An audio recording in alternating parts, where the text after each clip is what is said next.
Hello everyone, and welcome to Let's Play Paper Mario The Thousand Year Door. I am Methodical Destruction, and today we will be talking to Professor Frankly. I'm sorry to have to start the video off with a cutscene. I know that's a bit boring, but you can use the annotations to skip the cutscenes, and we can get right into the action. So this is Professor Frankly's house, and actually I think I'm going to explain some other things before we go there. This house here is used later in the game to level up your partners, and you need to collect shine sprites, which you will be getting very soon, and those will let you do that.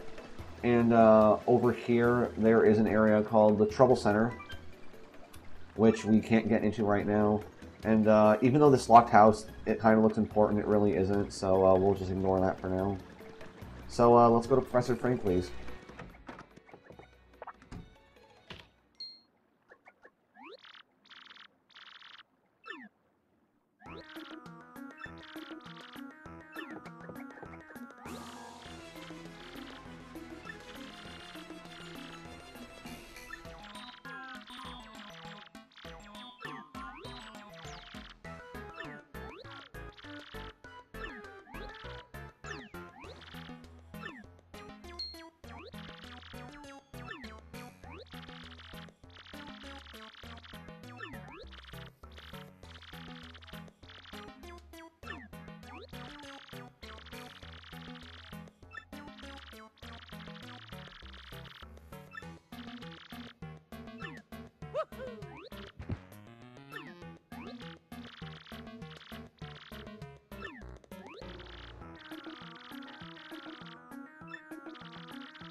I'm so sorry that took so long, but anyway, now we have Professor Frankly as a temporary party member, and we shall continue. There is a short cutscene here, but I don't really feel the need to skip it or not commentate over it because how short it is.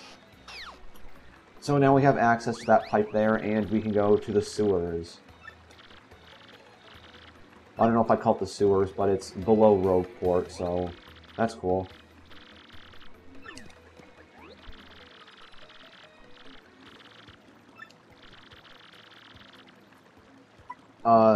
Since I already know about my action commands, I'm going to say yes, I do. And, no, I'm good. I think you guys saw that I'm pretty good at action commands. And like he says, just tilt down on the pipe and bam, you're down. Really easy. And now we are below Rogueport, which I believe is called Rogueport Sewers, but maybe I'm wrong. I guess I am.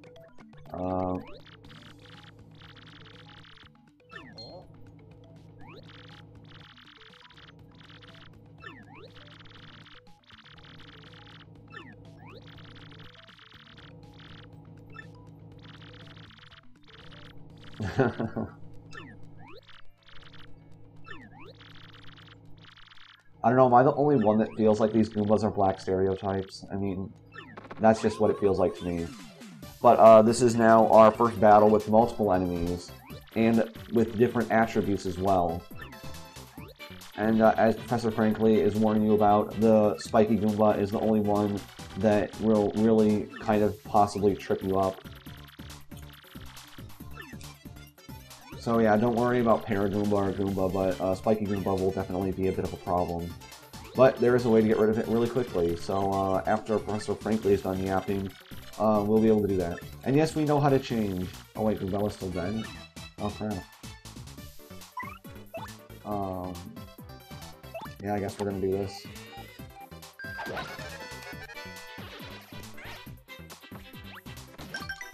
I probably would have revived her if I had realized it. And my action commands are really messed up. Usually, I always get hit by Spiky Goombas and never by Paragoombas, but now it's the opposite. Like, I'm actually amazed I've been able to super guard against them. Okay, there we go. I have to do it a bit earlier than I'm used to, so... And as you see, we have to jump on Paragoomba. That's the only thing we can do with him. And, since I didn't realize that Goombella was, dead, basically, well, actually, there's a mushroom down here. I'll heal her with that.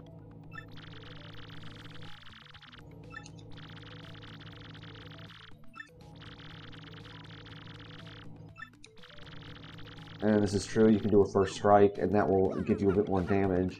Or it will let you do attack before your enemy. Anyway, we're going the wrong way. We're going this way. Oh, man. Just gotta wait for the lift and jump up on it. Well... And don't worry if your partner kind of gets sidetracked. They automatically will come with you if you leave a door or go down a pipe or whatever. We're going to be kind of running away from these enemies because we want to get to a mushroom. That is in this box, I believe. Yes. Okay, and since these are just regular battles, I'm gonna be skipping them, I think. Yeah, I'll skip them. Don't really need to show them. So, I'm gonna heal... No! Oh, are you serious? Did I seriously just heal Mario? Anyway, I'll cut back after I beat these Goombas and I've healed Goombella, so see you in a second. Well, I'm gonna cut back here just so that you guys can see what it's like to stay in an inn. And luckily in Rogueport, the inn is pretty cheap, so we only have to pay 5 coins, and it will fully heal both Mario and Goombella.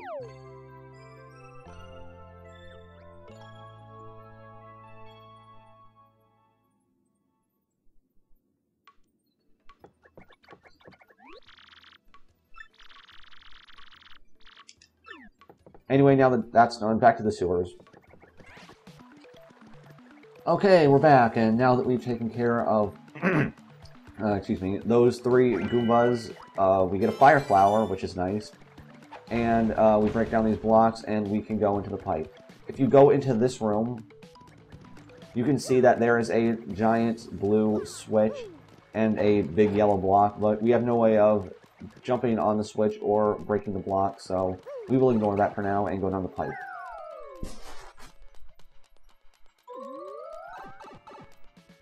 Now, there's a star piece that it becomes more obvious when you can destroy this block, but if you go here, then you can get the star piece early.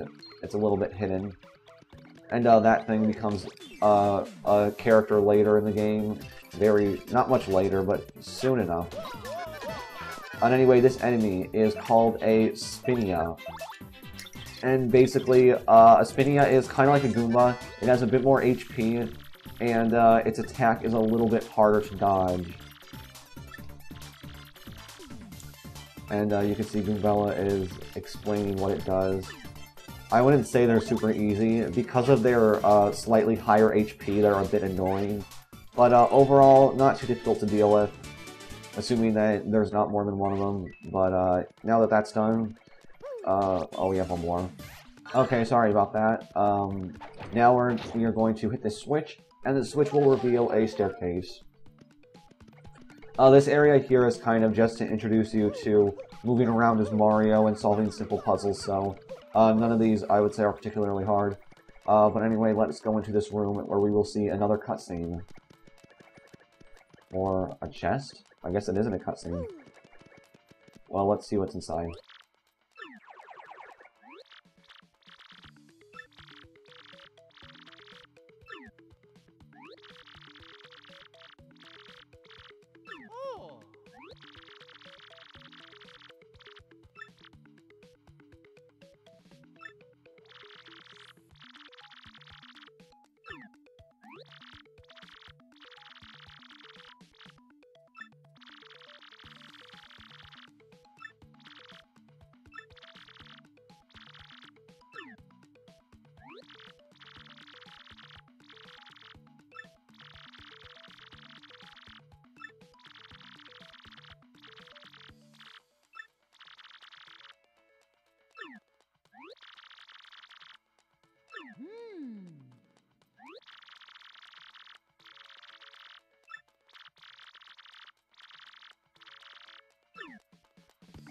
Okay, so now we have to go find this black box's key.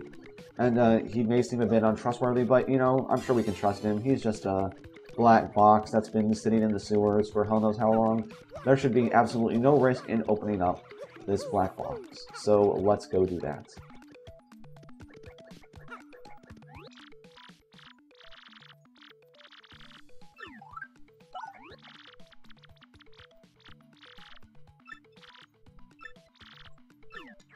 And in a not so surprising turn of events, the box betrays Mario, and I put betrays in air quotes, and he gives him a curse.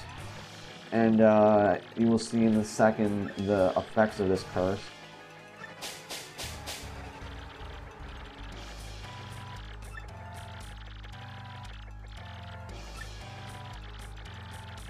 So, as this black box character is explaining, now Mario can turn into a paper airplane by pressing the Y button on a playing pad.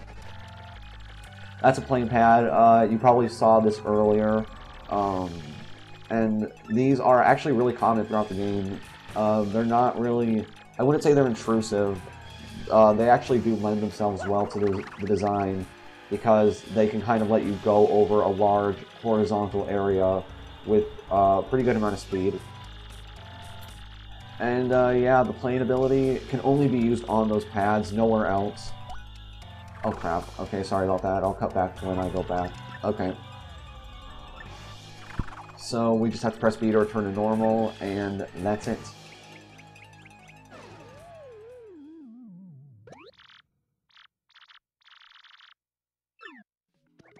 So we're cursed, and we can turn into the airplane, and we will use that right here to get to the next area.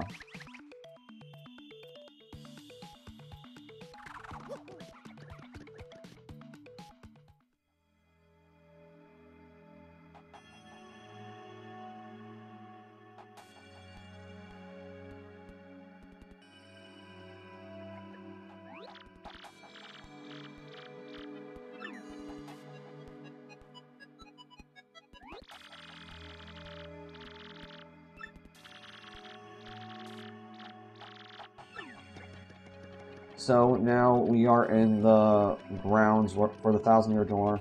I'm pretty sure there's a star piece somewhere in here, like behind a pillar or something.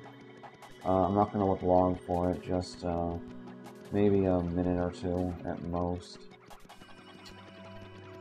Yeah, I can't seem to find it. Maybe here? Alright. Oh well, but anyway... sorry about that, but anyway, now all we have to do is jump on this pedestal, which will trigger another long cutscene, so I will see you guys in another few minutes.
yeah.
Oh, yeah.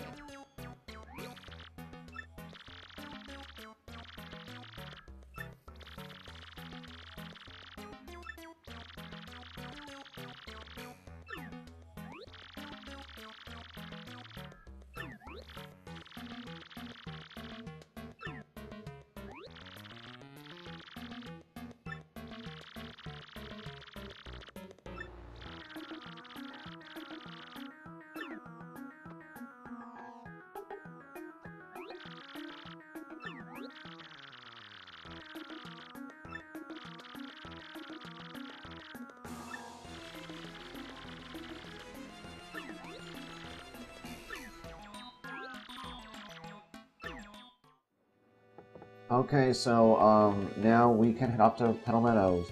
But first, we get interrupted again. I know, by Professor Frankly.